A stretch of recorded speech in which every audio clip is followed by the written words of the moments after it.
OG, the one whom, in my opinion, Jinwoo fumbled. I totally agree. Because every other girl on this list only cared for our GOAT after his winter arc of reawakening. Yet Lee Joohee was there when Jinwoo was a mere beta E rank hunter. Now, you might think, oh, it's probably because she herself was a low ranker. Nope. Joohee is a highly sought after B rank hunter. However, due to her anxiety over entering high ranked dungeons, she would venture into lower ones. This is where she met Jinwoo, because normally a B ranker would never even come in contact with an E-class hunter due to them being in the mining team or the hauling team in higher ranked raids. For a long time, the two would keep bumping into each other as they kept entering dungeons. This is how their friendship blossomed. Jinwoo, of course, had to risk his life barely being able to kill mere goblins for the sake of his family. In fact, when Joohee wasn't there for a raid, bro almost got killed, and of course, the Huz was rightfully upset. However, this very act of Jinwoo risking his life over and over again, Joohee found it to be the most courageous of all hunters. So time and time again, she would always heal our boy after yelling at him. She cared so much for Jinwoo's well-being that when he sent in the final vote to enter the second dungeon, she crashed out on him for risking his life this much. But she also saw this as an opportunity, as she told Jinwoo that he has to take her out on a date if they end up surviving. Only then would Joohee forgive him. And yet Jinwoo didn't even answer her, making the Huz think that he didn't want her company. But Joohee's love and care for the future monarch didn't waver, as she overexerted herself to the point of coughing up blood just to heal Jinwoo's injuries. She even refused to leave Jinwoo in the statue room alone because at least one person had to keep an eye on them for the rest to escape. Joohee would rather die with Jinwoo than to leave him behind, but Jinwoo refused as he had to fulfill his own promise to her, which was to take her out for a meal. So he handed her his essence stone and told her to go out and buy herself a meal with it. If he made it out alive, Jinwoo promised, keep this in mind, he promised to come back and collect the change. While Joohee cried angrily, she was distracted enough to allow Song to knock her out and escape the dungeon. This is clear evidence that Joohee loved our GOAT, right? But what does Jinwoo do after surviving the double dungeon? Does he give a call to the only hunter who even looked his way? Nope. Bro even forgot about his promise about coming to pick up the change from her. Jinwoo for real said, I got other Huzzes that want me now. Get this bitch out of my sight.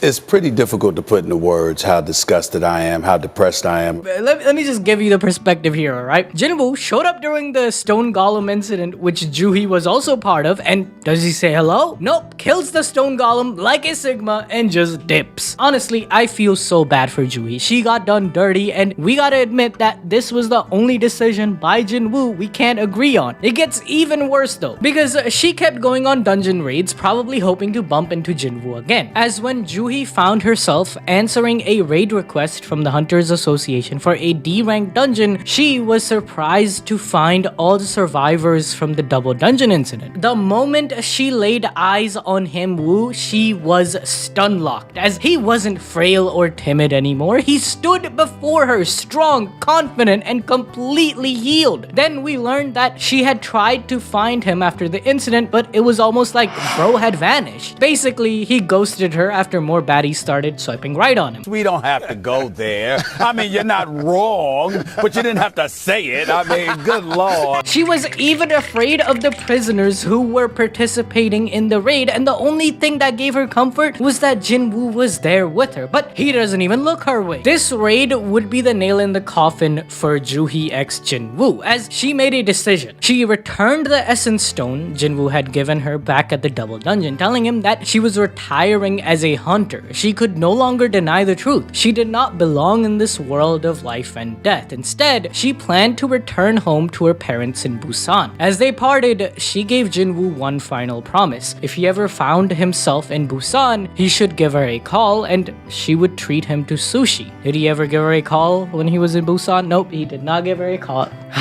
You donkey! Despite never getting a chance to see Jinwoo arise from the bedsheets, Joohee luckily gets to live a normal life of a nurse after Jinwoo uses the cup of reincarnation. They even share one last encounter and she asks him if they knew each other, which he completely denies, by the way. Boy, ain't no way, boy. Honestly, Joohee, I know you still single in Ragnarok protecting Busan with the Knights Guild, so here's my Discord. ABD said, hit me up. I'll go get sushi with you, like right now. I'll leave the house right now. Just hit me up. Thank you. Shut your stupid.